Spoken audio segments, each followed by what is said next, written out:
In the winter of 1996, in a small mountain village near the Pyrenees, lived a boy named Daniel Morales. He was only 9 years old, but his eyes carried a seriousness far beyond his age. Life was simple and difficult. His family was poor, but honest and hard-working.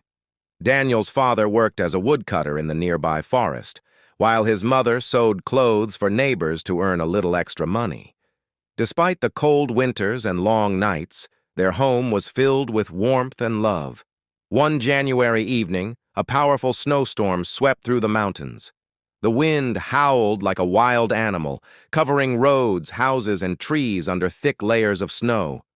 Electricity was cut off, and darkness swallowed the village. That night, Daniel's father did not return home from the forest. As hours passed, fear grew inside the small house. By morning, the storm had become even worse. Snow blocked every path leading out of the village. Daniel's mother went door to door asking for help, but no one could leave safely. Time was running out. Daniel listened quietly as the adults spoke. Then, without saying a word, he made a decision no one expected. He put on his father's old coat, boots far too big for his feet, and wrapped a scarf around his face. He stepped outside, alone. The freezing wind struck his face like knives. Snow reached up to his knees, and every step felt heavier than the last. Fear whispered in his mind, telling him to turn back. But another voice was louder, the memory of his father's words. If you ever get lost, follow the sound of the river. Daniel moved forward, guided by love and determination. His hands grew numb and his legs trembled from exhaustion. The forest looked endless, dark and silent except for the wind. Hours passed. As the sun began to disappear behind the mountains, Daniel saw something ahead, half buried in snow. It was his father's axe. His heart raced.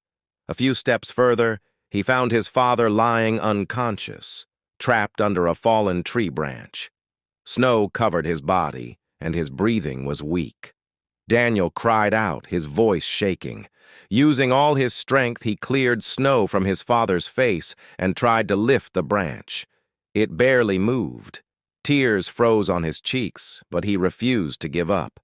Remembering the way back, Daniel marked the snow and ran, stumbling and falling, back toward the village to get help. The villagers followed him into the storm. Thanks to Daniel's courage, they found his father in time. Doctors later said that one more hour in the cold would have cost him his life. Years later, Daniel became a mountain rescue worker.